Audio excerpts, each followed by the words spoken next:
Hello, everyone, and welcome back down here to the Gamer's Den with me, your host, Jordan, your master of lore and storyteller extraordinaire.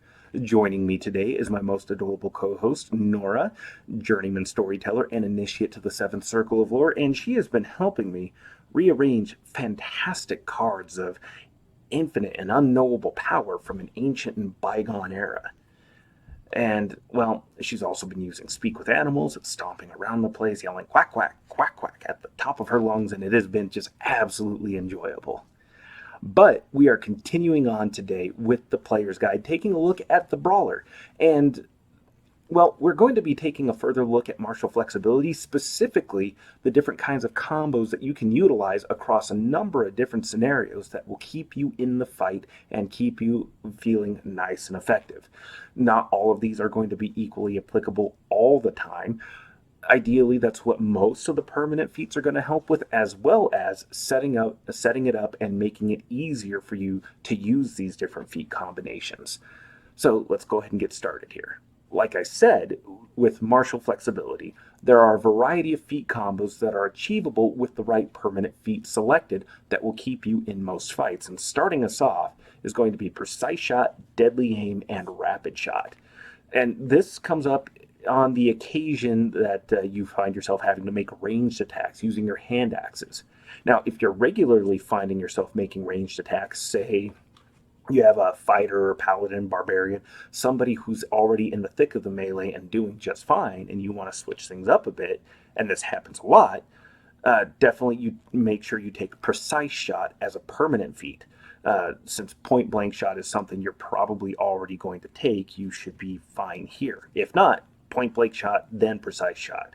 So this way you're not burning up too many of your martial flexibility uses each day. Otherwise, this chain is going to help make your hand axes very deadly when thrown. Unless you're getting a dex boosting item, however, or if you're rolling the 4d6 for stats, and taking the three highest, you're probably not going to qualify for many shots since that requires a dexterity score of 17 to use. But if you do, well then, consider throwing many shot into here and watch the axes just fly and the damage dice just flow right out of your hands. But that's, of course, not all we have for you today. We are also looking at weapon focus and weapon specialization. Now, if you're not going to qualify for many shot, or if you're not really wanting to burn too much on the other feat chain there, this can be a solid alternate choice for your hand axes on ranged attacks, or for your fists if you're wanting to offset some of the penalty to attack and boost the damage of power attack for your fists. This power attack, starting off, is going to give you a -1 penalty to attack and a +2 bonus to damage on your fists. And really anything else that you might be using that you are proficient with. But weapon focus will give you a +1 bonus to attack, and weapon specialization will give you another +2. So you're negating that -1 and adding on more damage. So that's actually a pretty sweet deal right there.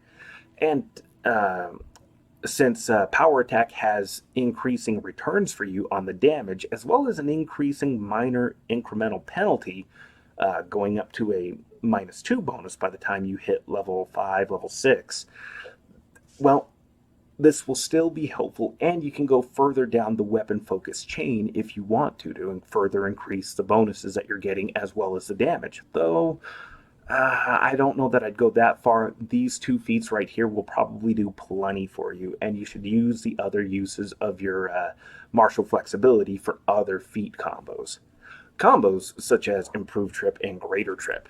Now, this is an example of a feat chain of particularly cool combat trick that comes up that's not really going to be viable all that often. Because there are some creatures that you just can't trip, like oozes or very large dragons and the like, something gargantuan and huge. Sure, technically by the rules, they say you can trip different sizes, but none of that. It's not always going to be viable, but for those moments where it does come up and it can be useful for you, this will be handy to take. This will make tripping easier by netting you a +4 bonus to the trip attack, and greater trip will help trigger an attack of opportunity when you are successful. This also gives you a +2 combat maneuver defense against trip attacks, which is nice to have there as a little extra kicker.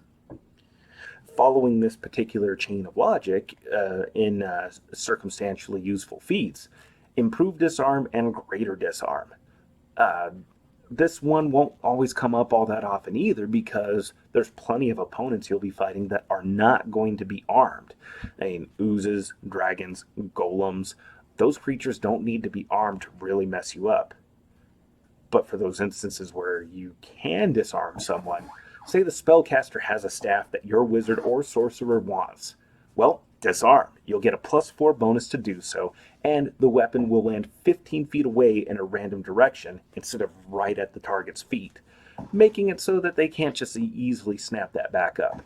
I should also mention, sundering stabs, while also an option, can have catastrophic results. So in the case of the specific example of fighting an enemy spellcaster, disarming may be the safer choice all the way around for all parties involved.